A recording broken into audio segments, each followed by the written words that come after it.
Most productivity advice is a cope. If you are currently struggling to get work done, you are not satisfied with your output, you feel lazy, you're watching too much Netflix, playing too many video games, whatever, you do not need a new task management app. You don't need a new note-taking system. You don't need to check out that new time management book. What you need is to fundamentally change your behavior and start building momentum. And in this video, I'm going to share 18 ways to help you do just that, to destroy idleness, to increase your work output, and to reach your goals. Now, this is inspired by a Twitter thread I posted that went pretty viral. So it definitely resonated with those people. Hope it resonates with you too. And without further ado, I'm going to jump into those 18 points, starting with number 1, which is actually set goals. The least productive times in my life were when I didn't have any goals, or I had lost track of my goals, hadn't thought about them, hadn't remembered them, hadn't looked at them. And it's amazing how many people I talk to who tell me that they struggle with work or output or productivity. I ask them what their goals are and they can't tell me, or they have to say, oh, well, I'll have to check, or I'll have to check my notes. If you don't know what your goals are and you have to go and read a note that you wrote 6 months ago, you don't have goals. You just wrote them down at the start of the year and then completely forgot about them. If you don't have goals, if you don't have something bigger to work towards, then why even work? Like, what are you working towards? If you're in a state right now where you're lazy, where you're unmotivated, then you just need to set some goals. And it's easy to overthink this, but you shouldn't overthink it. You do not need to overthink setting your goals. If you're in this position, you just need to set some and start working towards them. They can be anything. The point is that you need to get out of the state of paralysis and laziness and idleness and start putting hours towards something. Do not make it worse by overthinking your goal setting. Set some goals, set them today, break them down into sub goals, and then get to work. You can always adjust along the way, but you need to get off the ground. The second point is to track your time. You think you work hard? Really? Track every minute of your day for a whole week, and you will probably find that you don't work anywhere near as hard as you thought you did. The first time I did this, I was shocked. I thought I was working 50, 60-hour weeks. When I started tracking my time, it was nowhere near that. It was like 20 hours, 30 hours of actual work per week. What's likely to happen when you do this? The worst case scenario is that you come out of your time tracking experiment and you realize how unproductive you actually are. And this is a good thing because it will force you to be honest with yourself, and then you can start working to improve that. But what will likely happen is that as you track your time, it'll force you to naturally be more productive because you're more conscious of where your time's going. You've got a timer on your phone, you're tracking your time, you start feeling like procrastinating, but you know that this is going to end up in the data. And so you go and do something that's more productive. I recommend using Toggle for this. You can get a free 13-day trial. Right now, I am tracking the fact that I'm filming.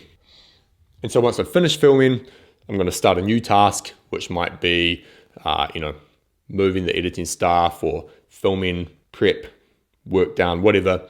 And I just click this all day at the moment while I'm doing this experiment. So use Toggle, set a bunch of different categories. I think there's a free 30-day trial. Get it on your phone and just track your time. Tip number 3 is to try and impress someone.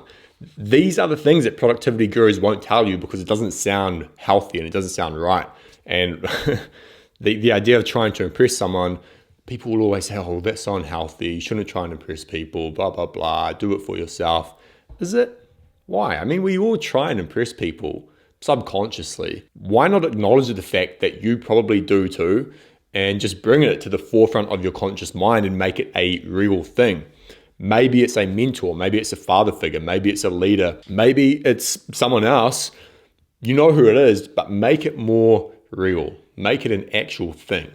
The best work, some of the best work I've done has come from wanting to impress other people. I don't feel weird about that. I don't think it's unhealthy, and neither should you.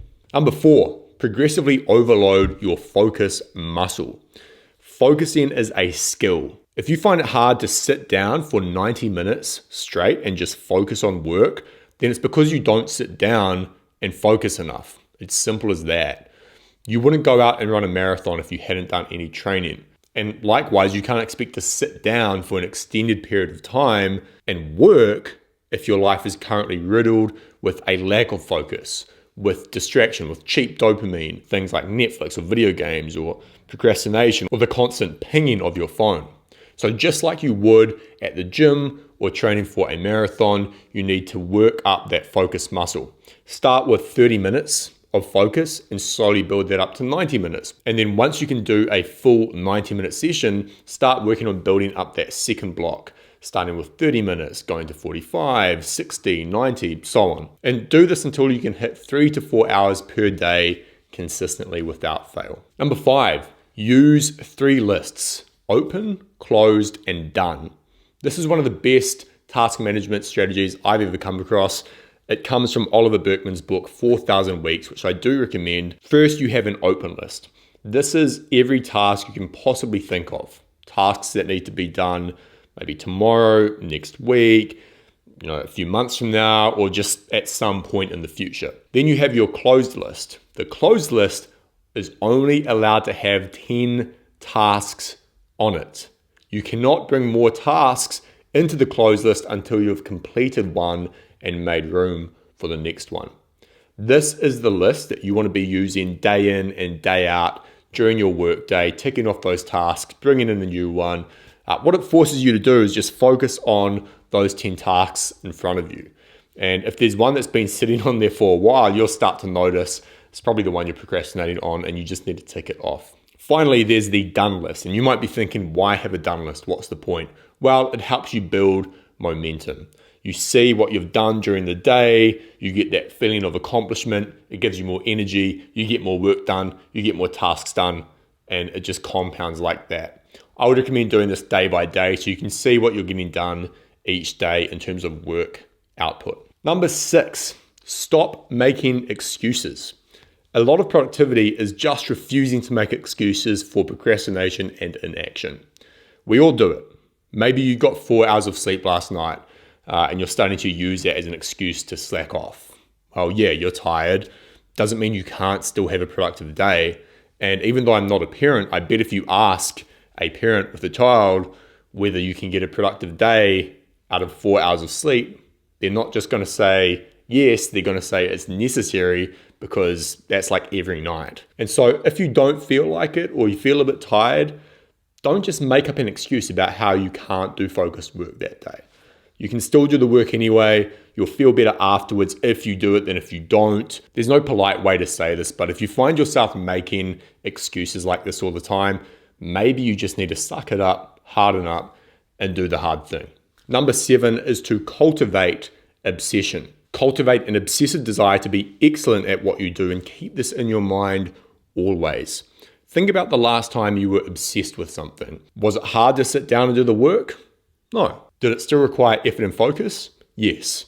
Average is unacceptable, so adopt this mindset, forge ahead on the path toward mastery, knowing that every extra minute you put in compounds. Speaking of compounding, number 8, it is the most powerful reframe you can make in your mind. Everything you do on a daily basis compounds in a certain direction. That glass of wine that you're having every night that's now become 2, that's compounding in a negative direction. That 5 pounds you gained that's now become 6, about to become 7, is compounding in a negative direction. And you can kind of fast forward a year, 2 years, 5 years into the future and see how that behavior becomes something drastic. Fortunately, the good news is that you can do this the other way as well.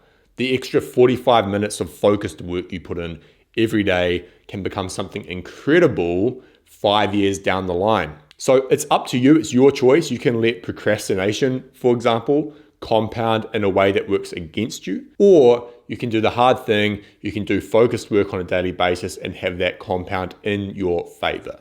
Number 9 is to make public commitments. Make a public commitment that will embarrass you if you quit, you fail, you give up. Tell the world about it. Post it on Twitter, Instagram, Facebook, YouTube, whatever. Be crystal clear. For example, let's say you want to write a book. Tell people, hey, I'm working on this book. It's going to be finished 6 months from now on this exact date, and then go and do it. Commit with a public deadline work extremely hard to fulfill the commitment. Bonus points if you finish it before the deadline. Number 10, or you can work in the dark. If you don't like the idea of public commitment, you don't want to share what you're working on, that's fine. Do this instead. Set a goal for yourself and do not tell anyone. Not social media, not your friends, not even your spouse or partner. No one.